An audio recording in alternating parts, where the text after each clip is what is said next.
Photography Online, the podcast. Coming up on this month's podcast, we discuss the hope that airplane vapour trails in landscape photos could be a thing of the past.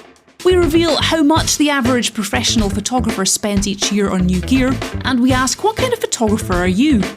We also discuss what the point was of the last photograph you took, and we give our expert opinion on whether the world really needs a non-disposable digital disposable camera, a lens cap saver, and an umbrella that fits in your hot shoe. And now, please welcome your hosts for this episode of the Photography Online podcast. A man who thought Man Ray was something you found in an aquarium. It's Marcus McAdam. That sounds a bit fishy.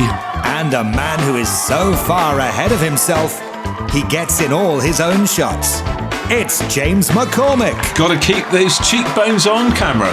And here to keep them both in check, it's Ruth Taylor. Hey everybody, welcome to our December podcast, our Christmas special. I am Ruth, the host of the show. This month we have got James and Marcus in the studio. Now you might have noticed just in the brief moment that Marcus was speaking there, he's sounding a little bit the worse for wear. It has been a long autumn, Marcus. We're hoping he's going to be able to, well, I don't know if we're hoping or not, James. Do we want him to be able to... What, make it through to 2025? No, we do not. Do you know what's really unfair?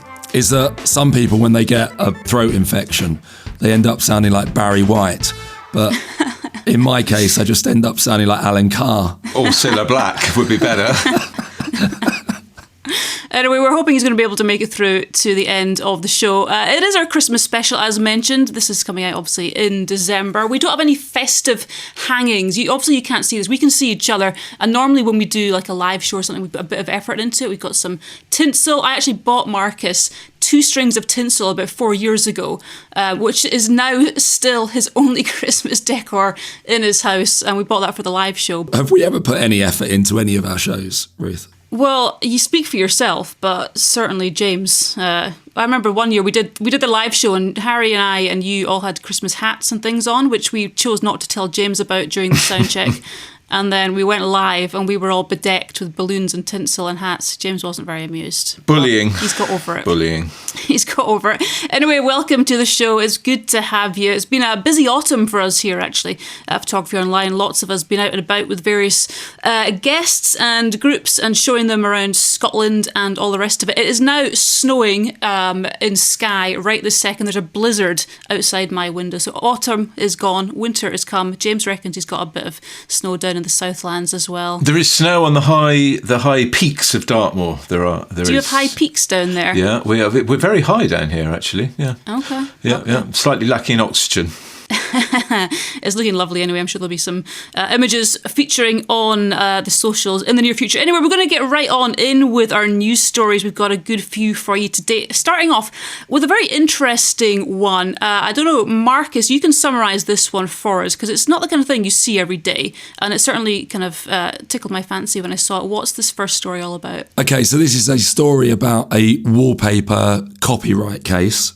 Where a photographer has had his images or an image used as part of a wallpaper design. And further down the line, that wallpaper has then been used in a property which has been ultimately used as a bed and breakfast. And so obviously to promote the bed and breakfast, there's been photos of the property of which the wallpaper has appeared within those photos. And this guy has said, hang on a minute, you're infringing my copyright there because you're reproducing my artwork without permission. In a nutshell, Marcus, this is quite a dry story, correct? But it does raise some quite interesting points of principle more than anything else. It's been through the German court system, Supreme Court, I don't know, all sorts of German judges ruling on this. But really, it's a question of when your copyright begins and ends, because clearly the person who purchased this wallpaper has purchased the pictures that are within the wallpaper, and do they have a right to show them? Do they not? In the end, the German court system said that they do have a right to show them, use them, and publicise them. So you could say that does an art gallery that's displaying art have the right to, use that art to publicise itself? But when it comes back to photography and everyday photography, certainly professional photographers as well, those that shoot commercially like I do, the only real way to get around this problem, because although it's been found in favour of common sense, which is what it's really all about this, but the only real way to avoid having to go down this route and leave common sense to chance is to get people to sign forms. So these days a lot of forms are signed, and not only, believe it or not, when I'm shooting commercially do we get the people in the forms to sign a form to say that they're happy for their own personal image rights to be used.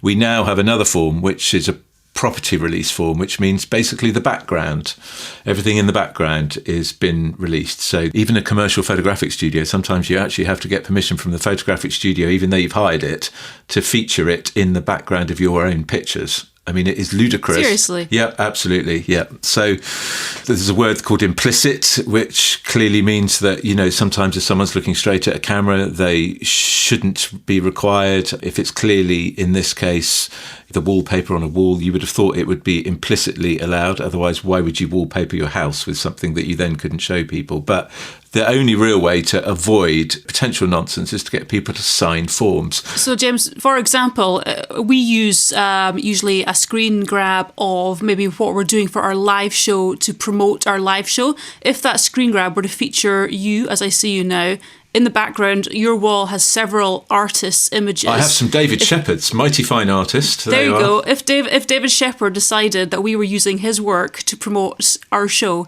this is the kind of thing it is, essentially. Well, he'd be coming back from the grave, but I'm sure his family still own the copyright, and it's all in some form of trust. I don't know the answer to that. I do a lot of, hotel and bed and breakfast photography for their websites. When I go round to shoot all the rooms, there's often artwork and photos on the wall. Now, I don't remove those before I take the photo because of copyright infringement, but it is the same thing. Yeah, and for example, your work features in one of the local hotels here, it features in one of the halls locally on the island. If anybody took a picture of that, your work is going to feature. You'd have to be a pretty, a sad case to go, oh, by the way, exactly, you didn't ask my permission, give me some money. So this, it's unusual. I'm sure, obviously it happens all the time. I'm intrigued as to why this guy decided to look on Airbnb. Why? I can tell you exactly why. Yeah, we know why, Ruth. Having a bad day? No, because he's got nothing else to do and he's a failed photographer. Oh. No, it's true. You made a wallpaper. No. If you look at the photo that they've used, it's just a photo of a stone wall. I mean, it's the kind of thing that looks like I took it accidentally on a phone. It's not a good photo. And so, yeah, he's a failed photographer. He's got very little income and he's thought, I'll try this, chance my arm and see if I can win a court case. And luckily, he hasn't. Well, let's leave that one there. Moving on to a second news story for this month. Marcus, I know you're not a massive fan these days of digital, but this is a very interesting story. What is it? Yeah, so the world's largest digital camera is about to be fired up. It's going to be housed in the Vera Rubin Observatory, which sits atop an 8,800-foot mountain in Chile. It's going to be used for astrophotography, obviously.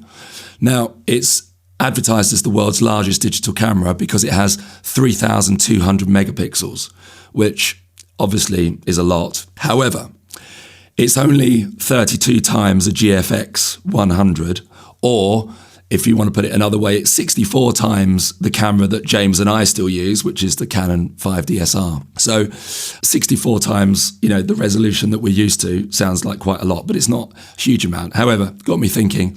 I got the calculator and the tape measure out. Oh no. Remember this from last time? Yeah, no.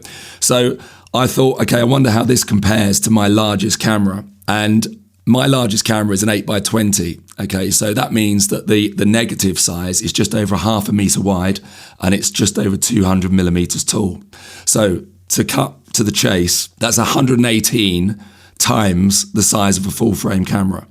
So I would only have to scan that at half the resolution of a 5DSR, and I've already got a file that's bigger than the world's biggest digital sensor. How's he managed to bring this back to analog so quickly from the world's biggest telescope, the biggest camera thingy that can see back, I don't know, whatever, billions of years, to light stars that don't exist anymore?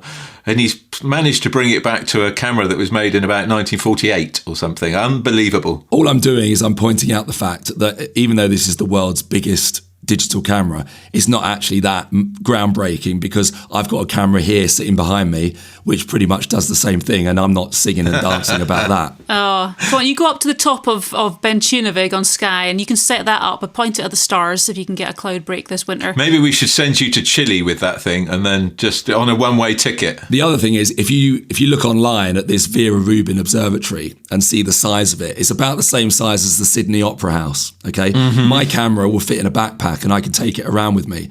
Try taking that thing around. It's also a bit of an eyesore if you look at it. It's actually worth looking at. How they got planning permission to build that thing up there on the beautiful mountains of Chile, I don't know. But, it is quite exciting, Ruth, and I do quite like all that spacey stuff. But it will allow, astronomers to, look deeper into space and get higher resolution photos than they've ever been able to get before. So it's all exciting stuff. But if they just asked me, I could have loaned them my camera, to be fair.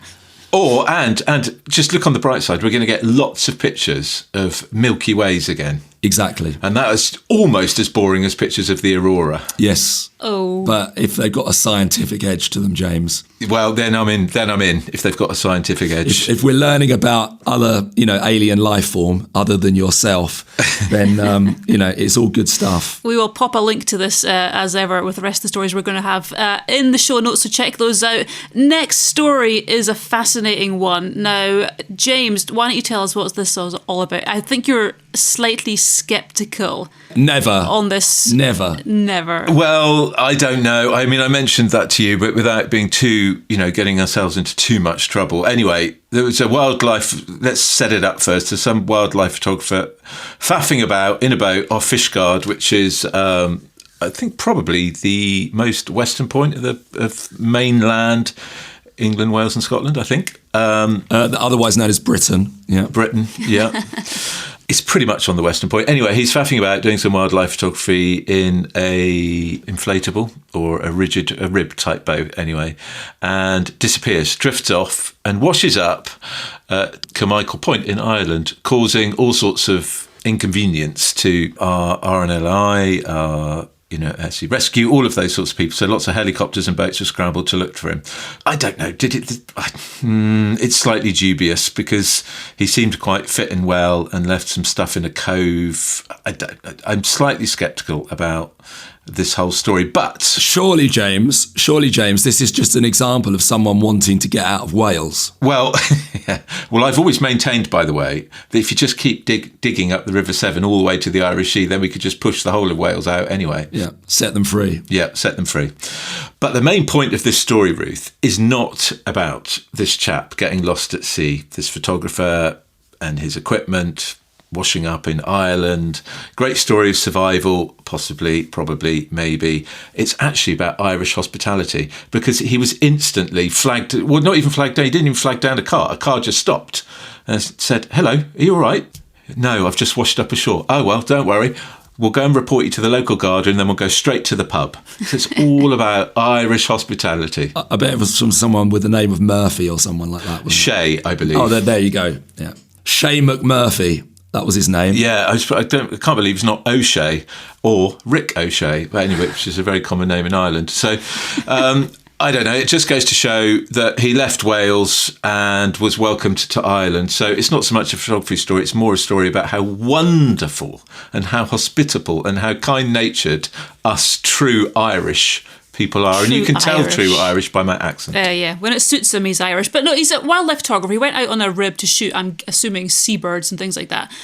Do we actually know what happened? Did it run out of fuel? Did it just conk out? Well, I think the headline is slightly misleading. That wildlife photographer missing at sea, found in different country. I mean, talk about hyping it a little bit. Yeah. Clickbait. He's just gone across a very, very small body of water. Yes, but he ran out of fuel, didn't he? Wasn't that the point? He was drifting. Yeah, if you run out of fuel, then you're a candidate for the Darwin Awards. I mean, who goes out to sea without checking how much fuel? Yeah.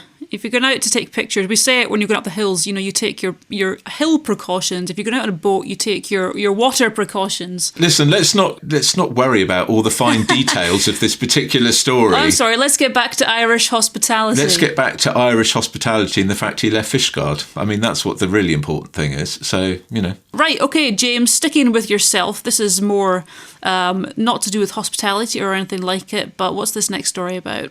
So it's a story that suggests that most professional photographers spend less than $1,000, it says, a year on photography. On photography gear? On photography gear, yes. So, and it's about actually, it's not including sort of computers, which are an essential part of photography these days. It's actually about sort of cameras, lenses, tripods, that kind of thing. And I initially thought, when I was looking at this, £1,000, what a load of rubbish. It's got to be more than that. But if you do the maths in your tiny little brain, and I didn't get a calculator out like Marcus would do at the drop of a hat. Start researching and preparing, yeah. What, doing things properly, you mean? Yes. No, I didn't do that. I just did it in my head. Okay. And you think, well, £1,000, and if you across 10 years, clearly that's £10,000. And that's probably about right, actually. To get going as a professional photographer, you probably need about £10,000 worth of equipment. So that's, £4,000 body and 2 or 3, 4 lenses or something and a few other bits and bobs like that. And now, in theory, you shouldn't have to update that for 10 years or so, really. If you look after your equipment, technology, although the manufacturers will have you believe it's racing ahead, the cameras that Marcus referenced earlier, the 5 DSRs that we still both use for commercial work, I think they probably are about 10 years old now, Marcus, I would guess. I think 2016 was so they're getting on. Yeah. So they're getting there anyway. Mm. And if you do the maths, they would need replacing, about every 5 to 10 years. Lenses should last a lifetime. This is putting aside the manufacturers changing systems, of course. So it probably is about right, really. And if you think £1,000 a year on your professional equipment, photography is deemed to be a very expensive profession to get into in terms of equipment, but I bet your average plumber, your builder, a taxi driver, they're all spending way more on their critical equipment, their hardware to get them to their jobs or away from to actually be able to carry out their jobs. So I was quite surprised, really. It made me actually think that, photography is not quite as expensive as a profession as you might think. Where's all my money going? Yeah, well, I know where it's going. Thank you very much. But that is excluding computer equipment. How do we reckon this compares to non-pro photographers? And amateur photographers would probably, people are fairly well off. They probably spend a lot more than $1,000 a year. And that's, people aspire to be like the pros, but the pros are actually spending less. What lessons are there to be learned there? Yeah, I think you're right. I think that's an interesting point. I think pros do spend less, actually. I think because they're making more considered decisions, and also they can see what it is they really want and what, it's very clear to them what they want and what they don't want. Yeah, also, I think that professionals are less impressed by gear. We only buy stuff because we need to use it, whereas hobbyists, they buy stuff because they want it. And so they end up with a lot more gear. I would imagine that the average hobbyist photographer probably changes or upgrades their camera a lot more than a professional would do. Absolutely, yeah. I suppose pros have got a basic understanding of what the camera does. They don't, a lot of hobbyists, not a lot, some hobbyists would assume if I get a better system, my pictures will be better. Pros presumably have the understanding that's not how it works. And I think the other reason is that, once you are up and running as a pro photographer, because it's all about lenses, really, a camera body shouldn't need upgrading. 7 to 10 years is absolutely fine. The technology, the pixel count or the focus or whatever it is. This is putting aside slightly the transition from DSLR to mirrorless, of course, which is a sort of once in a generational thing. But once you get the lenses, once you've got your prime lenses or the, whatever it is, the trinity of zoom lenses you need, they should last you, a good 10 years. There's no question about that. But the thing about the hobbyist is that suddenly it sprung to mind, I wonder what my hobbies are. And then I thought about fishing rods and quite nicely branded. Really? More than $1,000 a year? Well, quite. James. No, not $1,000 a year, but it would be possible to do that. Not to mention that new croquet hammer that you've got to buy. That's beautiful. It's got a lovely brass ring round it, honestly. And I've gone for one with a square grip this time, so it doesn't twist in the hand. It's honestly, it's a work of art. Before we move on, the same article that we were talking about that says, the average professional photographer spends less than $1,000 a year, also made a couple of other interesting points. One being that a majority of working wedding, portrait and event photographers started out as hobbyists in their teenage or childhood years, which I thought was quite interesting, rather than people who have come to photography later in life. Yeah, and I think if you were to flip that to landscape photographers, you could almost say that that's exactly the other way around. The people are probably coming to it much, much later in life. Those that go on to turn it into a profession, they're probably people that have been, working in industry or something and then go on to create a life for themselves as landscape photographers post a traditional career. And the other thing, which isn't surprising to me at all, but is stated, is that most of these people who are making a living from photography are self-taught rather than learning, university or college. Yeah, I wonder if that will change going forward, actually. I mean, down here in the southwest there's Falmouth, which has quite a good or a very well-renowned course in photography, but it's often tied in, and rightly tied in, with the art side of it, and not enough of it is tied in with the business side of being a photographer. So, but that may well change going forward. It's hard to know, really. Yeah, I mean, personally, I think that anything to do with arts, or the arts, as is photography would be, I think that there's no amount of education that's going to replace experience and just like raw natural talent, basically. Although one of the dangers I saw in the article as well was that a lot of them learnt their skills from watching YouTube videos. Now, obviously, what do you mean one of the dangers? That's what we do. Obviously, there's us, which is a pure learning experience, and everything is factually accurate. But we all know that's not the case everywhere else. But no, well, I think on that, youngsters, if they are going into photography and they're deciding whether to spend a lot of money on gear or whatever, and they're linking to YouTube, I think us middle-aged, am I allowed to call you middle-aged, Ruth? No. You should see her face. Oh, it's a picture. Old people like Marcus and myself then, and youngsters like you, Ruth. I think actually youngsters are far more switched on to YouTube and what's real and what's not than us, actually. And I think they can see through a lot of the beautification of someone who's saying, this is how I started my photography journey. But let me ask Marcus a quick question to wrap this up. If you were to hire an assistant, would you choose somebody that had been to university or college? Absolutely not. That's the answer. There you go. That's a very straight. I know. Absolutely not. But that might change in the future. It might change if courses change. But right now, there is not a chance of hell freezing over. If I had two people wanting to assist me, I would choose one that had been to college. I would choose the one that hadn't, every single time. Yeah. No, before I was a photographer, my previous career was working in radio production, and I used to get endless amounts of applications for jobs. And if I'd seen that person had gone to media school, done a degree in media studies, they were pretty much straight in the bin. And by the way, Ruth, just to finish on this, it's nothing to do with the actual person. It's more to do with the people teaching them, interestingly.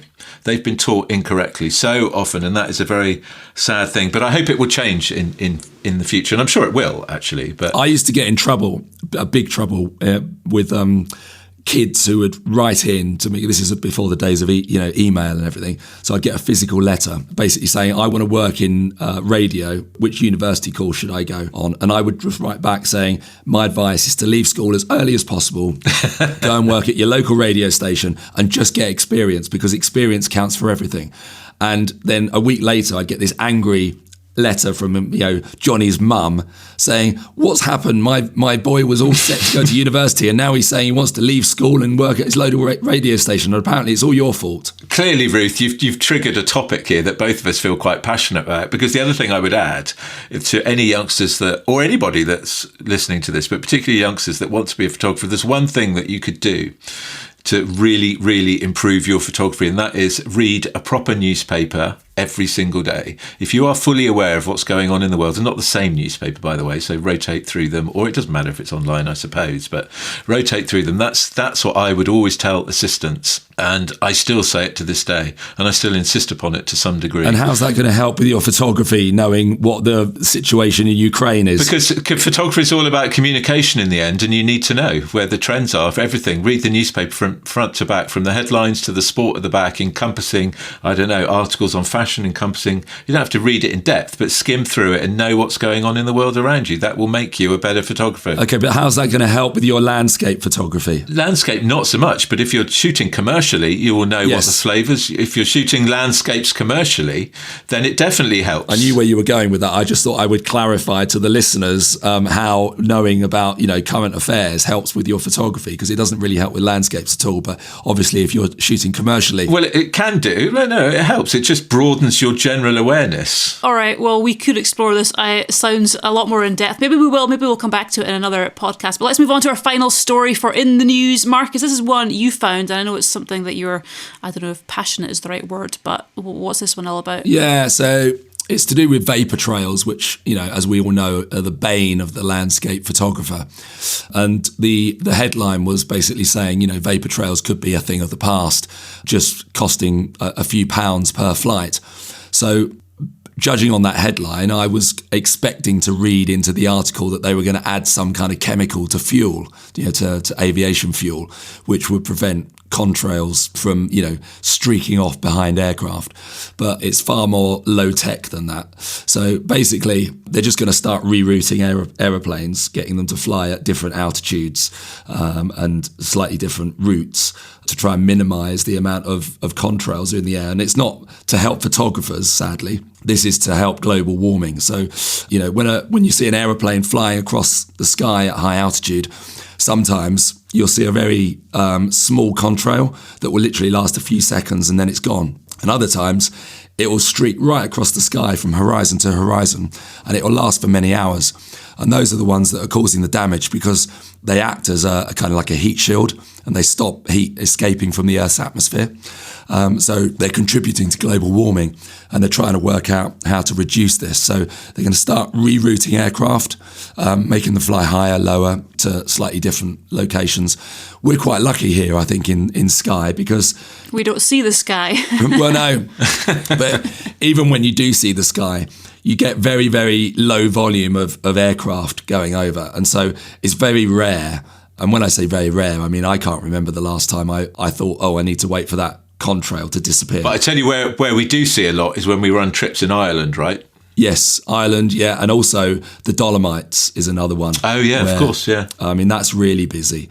So, if they can do something by rerouting these aircraft by thinking, okay, well, if we get them all to fly another 2,000 feet higher where, the air isn't quite as humid, if that reduces the contrail, then great. This could be a good thing. A win-win. Yes. Helps global warming, helps Marcus with his landscape photography. So, yeah, I mean, it's fascinating, and there is more information if you want to check that out. As I said, the show notes will have links to all of these stories, so check those out. I think we're going to leave the news behind there for today, for this year, in fact. Move on to our next feature. The big question. It's a question, and it's big. All right, well, as usual, we have a big question for you, and we popped this up on our socials. But just before we answer the question, which is, what kind of photographer are you? I put a few examples up on our social media, Facebook and Instagram, and you guys gave some answers. We'll get into some specific ones that we wanted to chat about in just a sec. Let me give you a few of the people that fed back on this. So Susan on Facebook says, I am a magpie. I can be attracted by many different things. Gerard said, I'm the kind of photographer who enjoys the process of photography and doesn't care if no one else likes them. My criteria is, would I print it on the wall? Yeah, I thought you'd like that. Michelle says, too slow and missing the point. That's me sometimes. Over on Instagram, David said, I'd call myself an ever-ready photographer, out whatever the weather and as much as I can because of the benefits it has on my mental health. Alex says, I am usually the designated photographer, and as much as I try to be the arty photographer, often the faux photographer, but at least I don't boast about it. And Kevin says, I often think I take too many shots when I do motorsport photography. Then I hear someone next to me rattling off 20 shots a second and wonder just how on earth they have time to edit them all. Those are a few of quite a number of comments actually on our Facebook and Insta, so feel free to check those out or add your own. But we did actually have a list here that we kind of compiled together of some of the typical photographer, what should we call them, types or styles that we've seen over the years, and we're going to go through them. Well, we need a collective noun for photographers, really. It's a bag. Is it? No, that's a bag of poos. Oh, that's a poos. I think... Oh, no, we did this. We already had this. Somebody mentioned this a couple of years ago. No, I know. We did it on one of the live show, I think, didn't we? Yeah. Did we not? Yeah. Michelle, I think. I think, it was Michelle Warren who came up with the best one, and I can't... Was it indecision of photographers or something like that? Yeah. Something like that. An open aperture? I don't know. Anyway, let's move on, Ruth. Sorry to sidetrack you. No, that's all right. So we've got a list. We're wanting to just go through them, and we're going to let Marcus start off with these because he's got a few that he's fairly passionate about. Yeah. Starting off with the first one we've got on the list, Marcus, the fair weather photographer, which is fairly self-explanatory, but why don't you expound on that for us? Yeah. So the fair weather photographer is somebody who obviously goes out in weather that's suitable to be outdoors in, but not necessarily suitable for photography. So they're always standing under blue skies and bright sunshine, photographing in very, very harsh conditions. But they're enjoying themselves. They're enjoying themselves, and that you can't knock them for that. But they're always going to be, limited in their photography to some extent because they're out in essentially a light scenario, which isn't necessarily lending itself to their photos. Which is totally fine. And if once I retire, I would be a fair weather photographer, I reckon. And I think there's lots of people as well who, I see it all the time, people who are concerned that anything other than fair weather is going to have a negative impact on their beloved gear. And they start wrapping their lenses and cameras in plastic shower caps and whatnot at the sight of a black cloud on the horizon. And, modern camera equipment or even not modern camera equipment. I mean, I use, old gear and I don't mind it getting wet. But you don't want it to be wet necessarily. It's not. You don't want it to be wet, but all I'm saying is that some people will pack up and go home because it might start raining, but then you're going to miss that rainbow. You're going to miss that dramatic light between the sunlight ending and the big dark cloud coming over. I remember Harry had a couple of years ago, he had a beautiful shot of Nice Point, the lighthouse on the Isle of Skye. It was taken in a hailstorm. And I was telling him how much I liked it, and Nick was there at the time, and he was looking kind of galled because he'd been there apparently with another customer around about the same time as Harry, and at the sight of the hail shower coming, they decided to leave. To be fair, his customer decided to leave. Yes. That's what I meant to say. But what a spectacular image Harry and his customer got. Whereas, I understand the reasoning behind it. They were going to get drenched, and they did. But the shot, it depends if you think it's worth it or not. It's basically, do I want to be warm and dry and have a not shot like that, or going to stick it out? Everyone's different. If they're enjoying themselves, then, fair play to them. At least they're being authentic, which brings us on to our next type of photographer, which requires a little bit more explanation. We're calling it the faux photographer because faux sounds posher than fake. I know someone who wears this cap with pride. Oh. I'm not going to name them.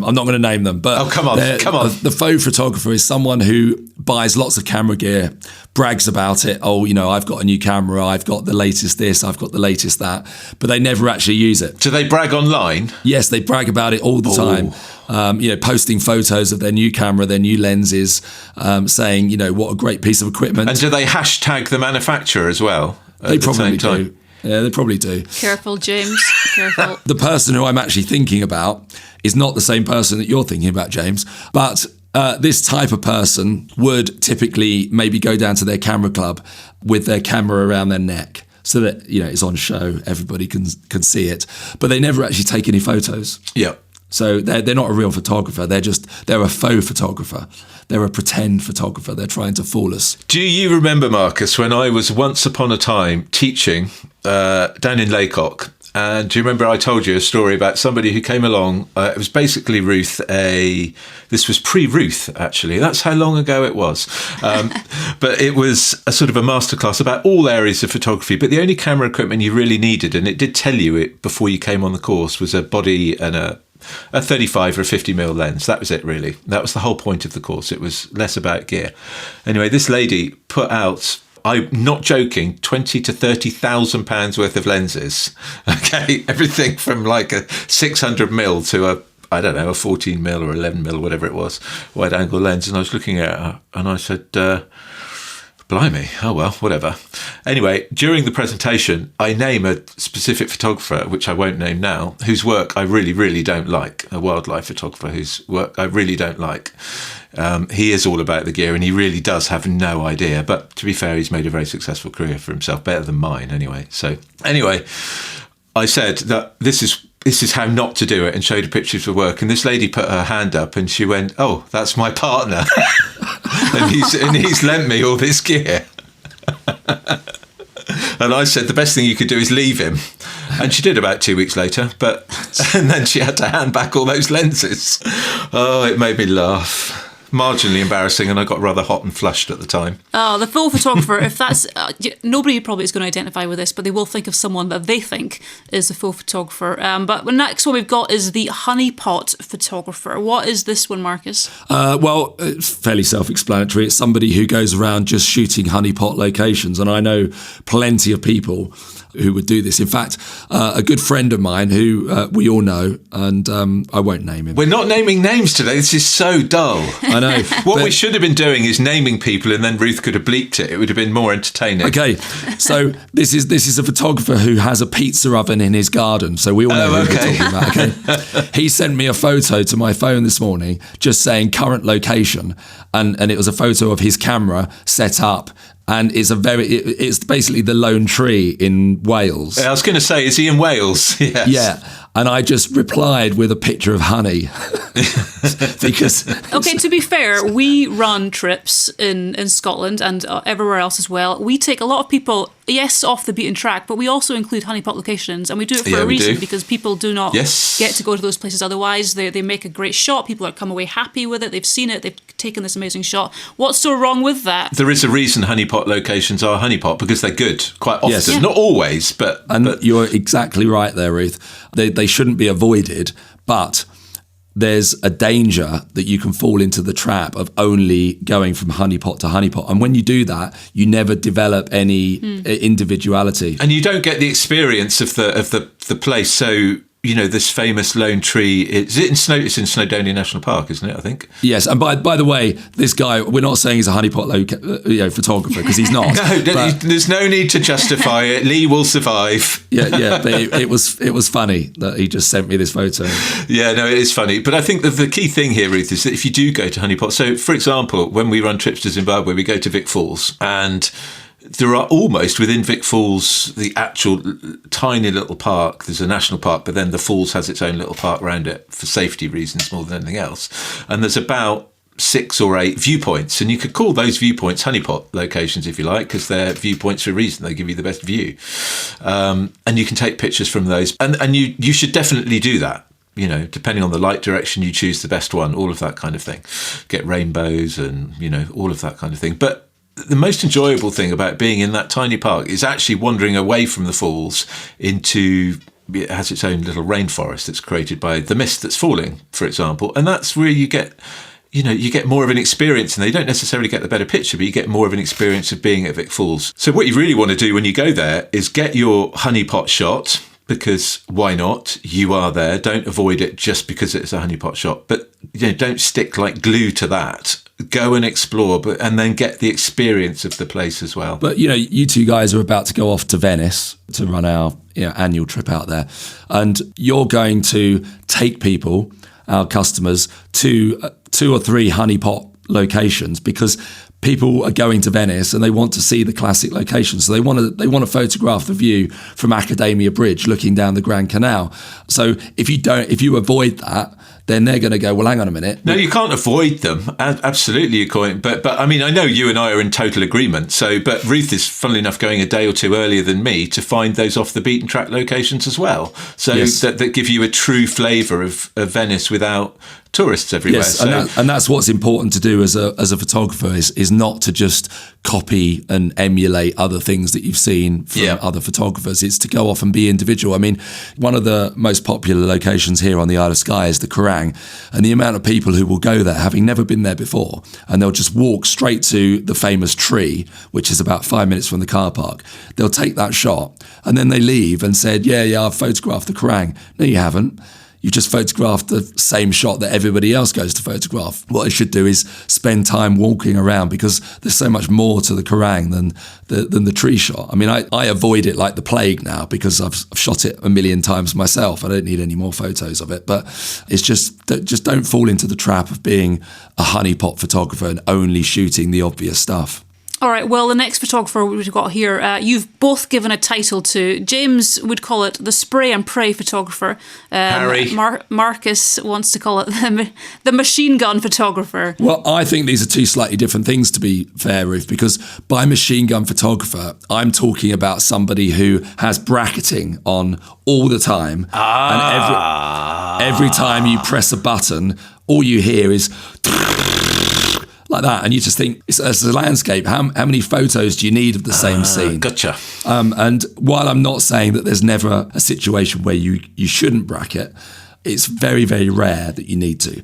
And so lots of people, they just bracket when there's no need to, and they end up with 7 times the amount of photos. Well, funnily enough, without going on a tangent, people bracket in the wrong way anyway. You should never really need to bracket for exposure in this day and age, unless you're merging or something. But sometimes it's quite useful to bracket, say, depth of field, or if you're doing moving water, bracket the speed of water. So that's okay in that situation, isn't it? They can machine gun that, so they can shoot water at 1 second, half a second, quarter second, and make the decision, their creative decision afterwards. Are you allowing that? Yes, but you're talking about a very specific subject. I'm talking about people who, they just have their camera set to bracketing all the time, and they can never just take one photo. Every time they press the button, it takes 7. Yeah. So when you're guiding a trip and you stand next to someone and you watch a wave come in or go out, or the sun drifting down, and every time they press the button, you hear 5 exposures, and you go, yes. Why are you doing that?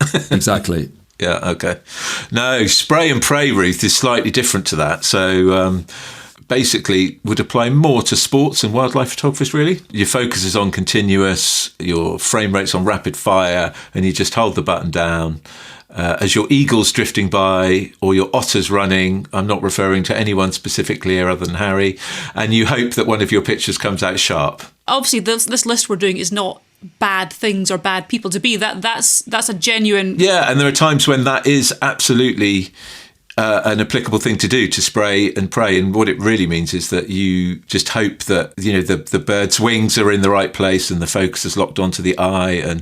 But even then, really, are pictures that are taken these days any better than pictures that were taken on manual focus lenses, where people couldn't spray and pray? They had to really concentrate. I would argue that they're probably not any better these days. There's probably a slightly higher hit rate. There's a massively higher hit rate. That's my point, is that we're talking about photography here and a specific genre of photography, but this applies across the board. There's a higher hit rate for people with less skill. Yeah, exactly. But what I'm saying is that technology, what it does is it allows less talented people to compete with talented people, because technology benefits less talented people more than it does talented people. And so it allows everybody to compete on a more level playing field. And that's not just in photography. So all I would say, for those that do spray and pray, and clearly this is not aimed at our beloved colleague Harry, but those that do spray and pray, it is absolutely a tool that you can use, but maybe just try and calm it down a little bit and concentrate just a touch more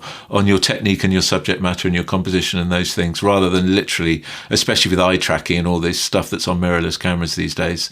It's just, you see a lower quality of final image. It might be technically higher, but the overall image is lower quality in terms of its composition. Okay, so what is the trigger-happy photographer? Well, I was going to say that's not dissimilar to the spray and pay, really, but I just say the trigger-happy photographer is someone who focuses on quantity rather than quality. So they'll walk around, and let's just use a landscape example, just because James has just used a wildlife example, just to keep it separate. But there's somebody who will just walk around and they'll just be snap, snap, snap, just taking photos of pretty much everything, hoping that by some miracle, the more photos they take, they're going to come out with 1 or 2 good ones, whereas it's just not the right approach, really. You're better off to take far less photos. And that's one of the things that, I've drawn comparisons to in the past, is that I'll take my most recent trip to Utah as an example. I was out there for 2 weeks, and in that 2 weeks, I think I shot 14 rolls of film. So assuming that there's an average of 8 shots per roll. It's about 100 photos that I took. And my hit rate was over 50%. So more than 50% of the photos that I took, I was happy with, and I will use them and do something with them. Whereas if I'd gone out there and taken 3,000 photos, there's no way that more than 1,500 of those would be keepers. Now, what about if people who are just starting out in a hobby, photography, they're enthused, they're excited, they're passionate, they've got a camera, they go out, they take shots, way more shots than you or James or I might take. That's not a bad thing. No, that's them a good thing. being interested and intrigued and just figuring out what, the more you do, the better in that scenario. Yeah, absolutely. No, when you're at the stage where you're learning with every photo that you take, then obviously you take as many photos as you can because you're going to learn more. But you'll get to a point, everyone will get to a point where your learning doesn't really come from taking photos anymore. Your learning comes from experience and just looking around and using your eyes. So I mean, I'm not saying that it's never the case, but I don't really think that I learn much anymore as a result of taking photos, but I do learn as a result of being out with my camera and looking with my eyes and being more considerate with where I'm going to take the shot, the position of the camera, my timing, is the light going to get better in the next 5 minutes, all of that sort of stuff. But yeah, if you're learning your camera and you're trying to get familiar with the controls and everything, then obviously take as many photos as you want. I'm not saying it's a negative thing. We've got the impatient photographer. What are you referring to specifically on this? Okay, yeah. So the impatient photographer is somebody who they're not willing to wait for the light, for example, and you get them onto a location. And in my mind, I'm thinking, okay, we're probably going to be here for an hour before we move on. And 30 seconds later, they've taken the shot and they go, right, where are we going next then? And they're just, all they want to do is just go from one place to another place to another place to another place. And it's tying in with maybe the honeypot photographer and the trigger happy photographer, in that they're just not willing to wait around for that one shot to get it perfect. I find that so extraordinary, isn't it, really? Because you're in a place like that. And the one thing that you can, if you've got a couple of hours in that one place, that the excitement is what's going to happen, what's down the road, what's in the future, who's going to come around the corner. If it's street photography, if it's landscape, is the light going to change or whatever? I just find that it's astounding. Right, super quick. We've got another couple just to get through. The tripod plonker. Who on earth came up with this title? Well, I might have done, but I think Marcus knows exactly what it is, so I'll let him explain it. I think this is somebody who just walks around with their camera pretty much attached to the top of their tripod, and they just move around and just plonk their tripod down and then take a shot, and then they pick their tripod up and go and plonk it at another place without changing the height of it or putting any consideration into the actual position of the camera. Yeah, shoot from head height only, or just below head height only. Yeah, it's basically convenience rather than artistic.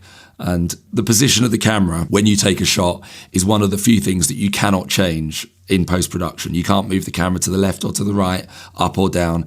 So the position when you press that button is so important. And if you're one of those people who sets up a tripod before you've even looked through the viewfinder of the camera, then this is probably you. Fair enough. All right, well, those are just some of the photographer types that we've got on our list. Obviously, a few more of you put things in our comments on social media. Feel free to keep adding them on there, or if you want to respond to the podcast itself, if you're on YouTube, stick it in the comments or whatever podcast platform you're listening on. But we're going to leave that there. We're halfway through. Feels like we should be at the end of it by now. Slightly longer show than usual perhaps, but it is the end of the year. It's our Christmas special. We're going to say hello as ever to people from unexpected parts of the world. Now, last month, if you were listening, we explained that we've got listeners all over the US, except we thought for 3 states, which were North Dakota, Mississippi and Arkansas. So thank you for those who got in touch correcting us. Prairie Dad, listening on YouTube, he said he's listening from North Dakota and has been for a while. Jonathan Jones 4566, he said he's listening in Mississippi, he did listen in Mississippi before moving to Bulgaria. And also Billiam, who's also in Mississippi. One listener has popped up on the radar in Arkansas as well, so we thought we might have a clean sweep. However, this month we haven't yet had anybody listening from Alaska, West Virginia or Montana, so still 3 states short of a full house. So we've got the stronghold states, we've got California, Texas and Florida, where we always get lots of podcast downloads. The swing states, though, we need to work on those 3. So if you are one of those 3, Alaska, West Virginia and Montana, do feel free to get in touch. And I feel a need as well to just say hello to the one person who is listening apparently in the Cayman Islands. And the only reason I know of the Cayman Islands is through reading John Grisham novels. So my assumption is someone's lying on a beach somewhere. I thought that's where you had your bank account. It was exactly. Someone's dodging the tax man on a beach in the Cayman Islands and listening to the Photography Online podcast. So that is you. Hello. It's good to have you. And to everyone, of course, as well, please do feel free to get in touch. Let us know about yourself, where you're listening from. We're always interested.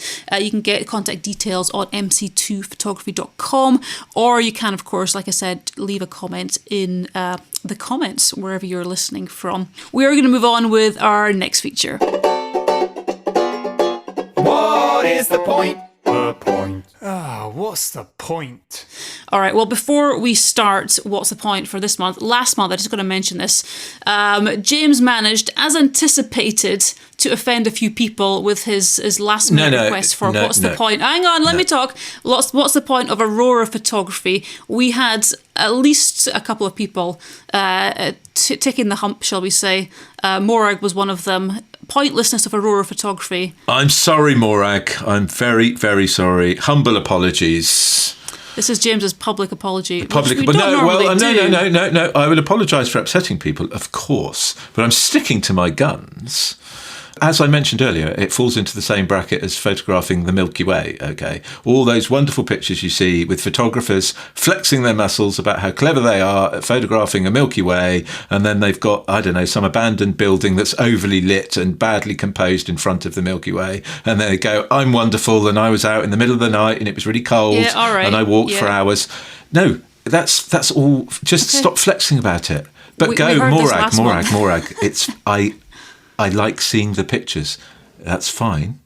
I just don't want the backstory. And we just, go and enjoy the experience. The experience. The other thing about Aurora photography is you never see it on a wall framed, do you? People just take photos of the Aurora for the pleasure of being outside under the night sky and looking at the back of the camera going, oh, wow, look at that. But then they don't actually do anything with the photos. So you could say the same about waterfall photography. Everyone loves to take pictures of waterfalls. You see plenty of waterfalls framed on walls. Yeah, it's dead boring as well. Do you? Yeah, I do. I don't. Yeah, no, I do. Okay.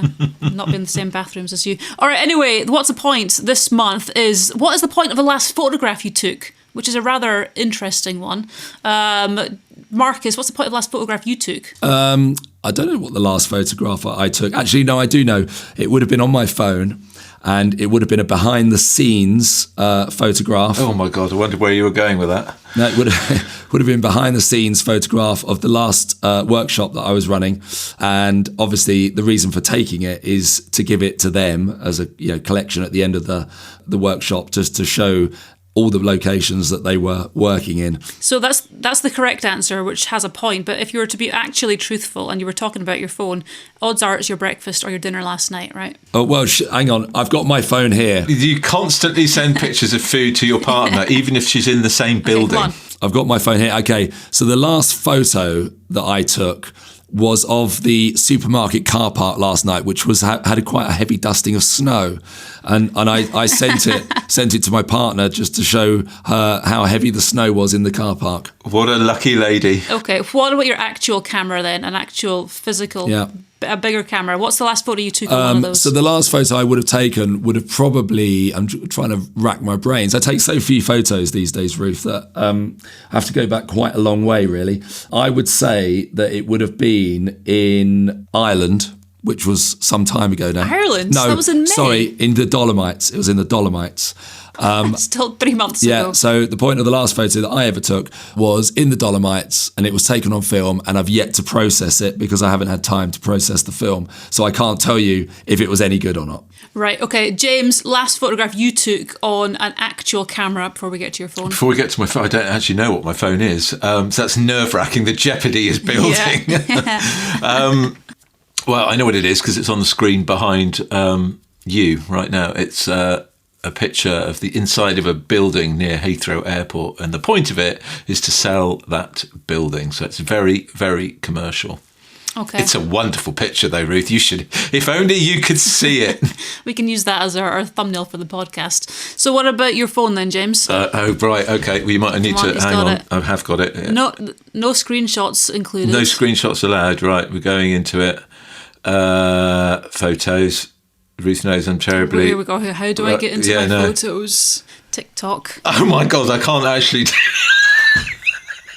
It was a picture I was going to send to Marcus and forgot. And it's a picture of a book stand in my local market, and there's a load of books on it, and the top one says, for £3, The Hooker's Art, and it's about knitting.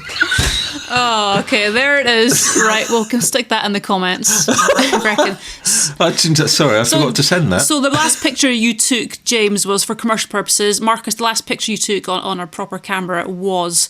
for pleasure, I suppose. Yes. So what's the last photograph you took? Are you trying to say, obviously pleasure, business, does it really matter? No, I just think it's important, and James will agree with this, that every time you take a photo, there is a reason to take that photo. Well, but we were also talking about earlier, if you're a beginner, if you're just, take all the photos you want, it doesn't necessarily have to have a purpose. Yes, absolutely. And that in itself is a reason. If you're taking photos because you're practicing, then that is a valid reason. But what you should just not fall into the habit of is just taking photos for the sake of it, because you're not going to improve yourself as a photographer if you're just walking around willy-nilly, pointing the camera at stuff, taking photos. Ask yourself a question: what am I going to do with the last photo that I took? And if you don't know what the answer is, then it means that there was no reason to take it. So the key point, Ruth, is a delineation in your mind. You can walk around taking pictures willy-nilly, but in these days you tend to do that on your phone, and that's completely fine, and there's zero wrong with that. And you will create memories, and there will be some winners within your phone, and in 100 years' time your phone pictures are probably far more relevant to your relatives than your carefully crafted pictures that are taken for the reason. But in one of the masterclasses that we do from time to time, the very, very last slide says, it talks about why you take that picture. Now, it can be for yourself or it can be for somebody else, but in the end, you need to make a decision on, the style of that picture and all the varying elements that go into it based upon the emotion it elicits in the viewer of that image. That's the key thing. That is what photography is all about. All right. Well, let's move on, I think, to our last feature of the show, of the podcast for the year. Does the world really need this? All right, well, last month we obviously did this as well, and one of the things we mentioned was Benro's self-leveling Theta tripod, which Marcus had quite a lot to say about. I think it was last month. It was recently anyway. There was an update on that in the news in the last few weeks. Apparently their Kickstarter, which is where we're assuming we saw this tripod from at first, it was a customer that had it, hasn't gone as planned. There was a whole article about this, people not receiving their tripods, there being so many updates, not getting refunds, stuff like that. Marcus, did you have a wee look at this update? I did, and apparently there's 4,500 people who have invested into a Kickstarter who are awaiting their tripods. And all I can say is to those 4,500 people, you're lucky you don't have it. So if you're still holding out hope that you're going to get this tripod, then be prepared for some serious disappointment. It's the worst product ever. You can listen to Marcus's rant on the last podcast all about that, because we do get into it quite a bit. But anyway, there is an update online. Feel free to have a look at it if you're one of those waiting. This month, because it is December, because it is coming up to Christmas, we thought we'd do a wee bit of a Christmas special kind of, not so much stocking fillers, but a little bit more fun items this time. Now, James last month, or whenever it was, he expressed a desire. If you're looking for something to get James for his Christmas, he wants a digital picture frame, apparently. Did I say that? I don't even remember saying that. I think you said you were annoyed by them, so send him lots. You know why that is, Ruth? Load him up with pictures. Why is that? He can't decide whether he wants a framed photo of me, you, Harry, or Nick, and so a digital photo frame will solve that problem, because it can scroll between all of us. That's a really good. Okay, that's James sorted anyway. Look at the expression on his face. He's just can't wait to receive it. We could preload the photos onto it for you, James. That's a brilliant so idea. Disturbing. Right. It's unbelievable. Anyway, we've got a few interesting ones. We found a list online basically that we're looking at a few things from, but not this one. This was a fun one I came across. James, the camera umbrella. Yeah, I quite like it. I mean, it's completely pointless and stupid, but I like it. Yeah, it looks to be quite a small umbrella, James, and I'm not sure that it would cover you as well as the camera. No, I realise that. I'm not sure it'd even cover the camera, but I just quite like the look of it. It's got a certain element of sort of Monty Python about it. So this, for anyone who hasn't seen it, it fits into, like, the stand fits into the hot shoe on your camera, or cold shoe, whatever it's going to be. I don't think it lights anything up. And just kind of sits above your camera, theoretically protecting it from a light downward only shower. Yeah, from practical terms, this is absolutely, it makes no sense whatsoever, because please don't go on about how the practicality. It's fun. This is supposed to be a fun Christmas present section. I know it's fun, but if it's fun, then because it's connected to the hot shoe, it should take an electrical charge from the hot shoe. Oh my God. And it should rotate around and flash in different coloured lights. And if it did that, all you would do is moan that it would be draining the battery. If anyone uses this, can you imagine how it's going to wobble the camera in even the slightest way? Yes. Basically, all you're doing is you're attaching a sail to your camera. It's got a ball head, so you can alter the angle. Yes. To increase the wind resistance. Perfect. Anyway, Ruth, you know my address. I'll be waiting. All right, well, that's the second Christmas present for James. He still hasn't worn his socks that I got him last year, which is interesting. They're framed. Got pictures of all of us on them, so that's in lieu of the digital picture frame. That was so long ago. That was for my 50th birthday, Ruth. It was just last week, I mean. All right, next item on here, Marcus, what is it? So we've got a retro point and shoot camera phone converter. It costs £28. In big red writing, it says this item is not available to ship outside of the US. So if you want one of these, you're going to have to fly to the US. That's going to be a ticket of $1,000. And then, of course, there's your hotel fees as well. So talking several £1,000s for basically a bit of plastic that fixes to your phone and turns it into, I'll tell you how they're selling this. They're selling it as enjoy a more comfortable and balanced photography experience and expand the shooting angles and setups. So by attaching this little piece of plastic to your phone, which gives you basically a grip to hold it with, apparently you can expand your shooting angles and setups, James. Marvellous. I was just thinking that it looks like that sort of plastic that you got on everything in the 70s, so before Ruth's time. So yes. In our world, that's... BR before Ruth. I mean, Ruth, there's 0 point to this. I mean, if you want the experience of a point and shoot camera, go and get a point and shoot camera, because this doesn't give you the experience of a point and shoot camera, really. All it does is it turns your phone into something which no longer fits into your pocket. It's probably an advantage that it doesn't ship outside of the US because no one wants it anyway. All right, the retro phone converter links, if you want it, in the show notes. The lens cap saver. Now, this sounds vaguely practical. Who had a look at this one? Well, I've had a look at it, and no, it's just another thing. Sorry. Isn't this an ancient thing that's been around since James?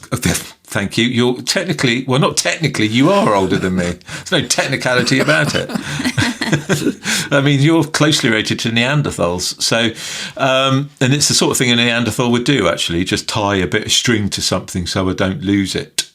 No, it's not needed. I've seen these things knocking around for years. Yeah, no, but I mean, back in the film days, you'd get them. Like actually knocking around. Does anybody use them? Do they not just swing wildly? I have seen people with them, but they're just pointless and annoying. Yeah. So what this is an elasticated band that fixes around the body of your lens on one end, and then a bit of string that connects that band to the lens cap, so that when you take the lens cap off, it just flops uselessly below the camera, but it does prevent you from losing it. However, I have a theory about lost lens caps. Oh, yes. And once you know this theory, you'll never lose another lens cap again. Oh, does it apply to socks? No, it doesn't. But damn. I guarantee that this is the case.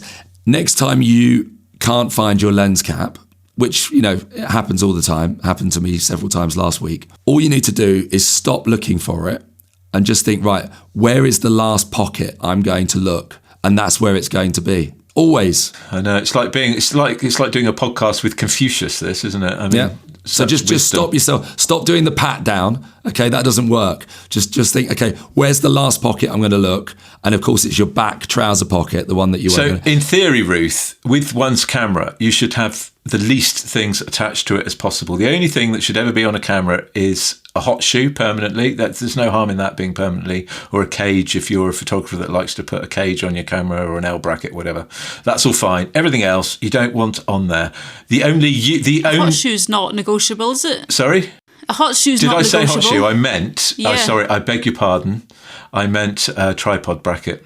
That's what I meant. Sorry. You mean a quick release plate? Quick release plate is what I meant, yes. So the only useless thing, Ruth, that should ever be attached to the back of your camera is a Marcus photographer. McAdam. Right, okay, lens cap saver, not for these guys. Peak design capture. This is an item which is not new. We've seen many photographers using them. I think we might have actually talked about this before, and I think it was a negative outcome from those who were talking, but lots of people using them, and this was on the Christmas list that we saw, so we thought we'd include it here again, just in case anyone's changed their mind. It's the handy little clip that holds your camera, and you can attach it to a belt or a bag strap, and lots of people use these just so they've got them near and it's quick release, things like that. Guys, any further development in your idea on this? Yeah, they're a waste of time. How's that? But why are they a waste of time? People use them and find them useful. No, I'll tell you why they're a waste of time. In a landscape environment, okay, there might be other genres like street photography or something like that. That's the worst possible thing in street photography. Yeah, that you're true. I retract that. Do not use these street photography because you will be mugged. So just last week, on a workshop, there was a couple of people who had the habit of wanting to holster their cameras to their body. So they would wear kind of like vests, which had these kind of like, brackets on them, and they would slot the camera down. Those were the people who broke their cameras, because when they slip over on the rocks, the camera smashes against the rocks. And the people who keep their cameras in their bags, on their backs, they didn't break any cameras. So there you go. End of story. The key thing, Ruth, is if you look at sports photographers who often use two bodies, football photographers particularly, or fast-moving sports photographers, they often use two bodies. So because they need two lenses and they haven't got time to change. That's the only reason they use two bodies, two different lenses. They don't use this stuff. They don't. They use straps because they have to. And in fact, they only use one neck strap and the other is handheld, and is normally on a monopod and propped. So they have as least stuff bolted to their cameras as possible. Marcus and I never have straps on our cameras, not just because they blow in the wind, but because they get pulled off tables. And I know we've been through all this stuff before. So these things are pointless unless you like your gear, and in which case that's fine. And you like to look like John Wayne, that's also fine. You want these things clipped to you. I wouldn't have it. The picture we're looking at, it's on his, on his chest, I suppose. I would have it on my hip. That's way, and then you could quick draw. So that would make it cool. But the only time I ever use one, and I do use a strap occasionally, is when I'm working at height. And it's a safety requirement. So the Health and Safety Executive of Great Britain requires you to bolt your camera to a strap and to yourself. So it's the only time. And this wouldn't even pass that. So an HSE executive saw that, they'd go, not having that. So this is maybe another thing that the reason the pro photographers don't spend over $1,000 in gear is because they don't buy this kind of thing, whereas a hobbyist might. Well, look at that! You brought it all the way back to the beginning. Nicely done. All the way back. If only it was our last item. It's not. The last item we've got here is it's a mouthful. It is the non-disposable digital disposable camera. Wasn't that much of a mouthful. Anyway, it's an interesting one. It's got some people quite excited. Marcus, what do you reckon to it? Yeah, so this was recently pitched on Shark Tank in Australia, which I think is the equivalent of Dragon's Den here in the UK. And I think they have the name of Shark Tank in the US as well. So hopefully most people listening to this will be able to relate to what that is. They've received an investment of $500,000 Australian dollars, which is about £25, I think.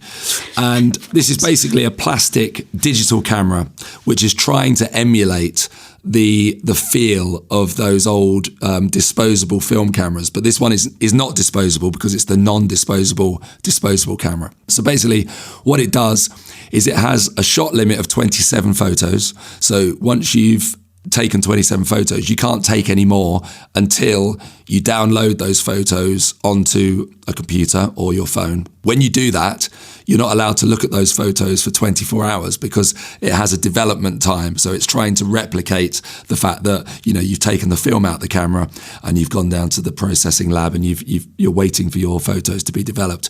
And they've decided that should be 24 hours. So you have to wait a day before you can see the photos that you've taken.